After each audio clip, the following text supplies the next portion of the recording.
Parlons maintenant marketing, marché et positionnement. Vous le savez très certainement, dans le monde du marketing, on perçoit le marché comme un immense océan. À l'intérieur de cet océan, dessous, si vous faites de la plongée, vous le savez, il y a plusieurs écosystèmes. D'accord? Donc tout l'enjeu dans le marketing pour vous, ça va être de vous positionner sur un marché qui est bien le vôtre, de vous concentrer dessus. Vous pouvez pas traiter avec le grand océan, c'est pas possible. Vous devez avoir une zone, un marché qui vous concerne vous, sur lequel vous allez vous implémenter, vous concentrer et surtout vous développer. On voit davantage de détails ensemble. Pour savoir dans quel marché vous jouez, voici les différents critères et prenez votre workbook, comme ça vous allez noter et vous allez travailler en même temps sur la question.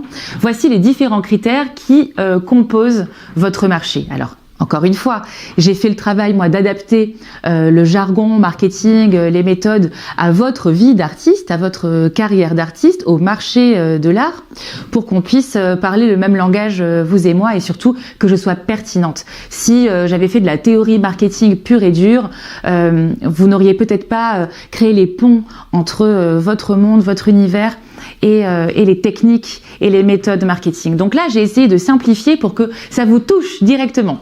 Donc pour définir votre marché, la première étape déjà, c'est de travailler sur la notion géographique.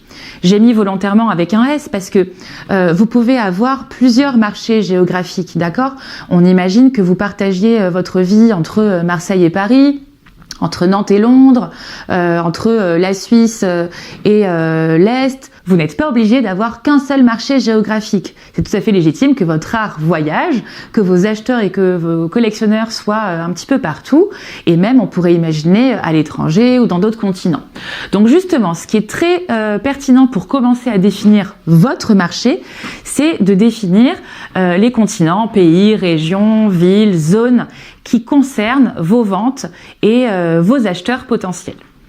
Le deuxième critère, c'est finalement votre médium. Est-ce que vous pratiquez la peinture, la sculpture, le dessin, la performance, l'art digital, n'importe quel médium, mais le choix en fait de votre médium, votre pratique va dire aussi des choses du marché dans lequel vous allez vous installer. Le marché de la sculpture contemporaine, le marché du dessin contemporain. Vous voyez, c'est aussi une spécificité finalement qui vous concerne. Donc vous devez bien définir ça. Et encore une fois, je l'ai mis, alors médium, je l'ai pas mis au pluriel parce que je sais jamais si on met ça médium ou quoi, mais vous l'avez compris, vous pouvez avoir plusieurs médiums dans votre pratique. Vous pouvez à la fois vous positionner sur le marché de la sculpture, mais aussi sur le marché de la performance, davantage de niche, ou le marché du mural, et aussi à la fois pratiquer la peinture et vendre de la peinture, vous voyez? Mais en tout cas, vous devez faire l'exercice de classer cela pour que ça soit très clair et que vous puissiez dessiner votre marché. Ensuite, on va resserrer l'entonnoir vers les styles. Quels sont les styles en fait que vous utilisez? Le portrait, l'art figuratif, plutôt l'art abstrait, une approche plus graphique, plutôt de l'art conceptuel, du land art avec l'utilisation de la nature et l'évolution du temps sur la nature, de l'art engagé, peut-être du street art. Pareil, définir cela, c'est également préciser le marché dans lequel vous intervenez. Et enfin, la technique, les supports, les matériaux, cela aussi ça va dire des choses de votre marché, ça va vous permettre de vous positionner et surtout voilà, de bien le connaître. Et enfin, pour terminer, les propos et le message que vous véhiculez à travers vos créations, à travers votre pratique artistique. Tous ces éléments, tous ces critères déterminent finalement votre marché cible. Il y a le marché de l'art, évidemment, le grand, l'immense, vous vous rappelez, l'immense océan.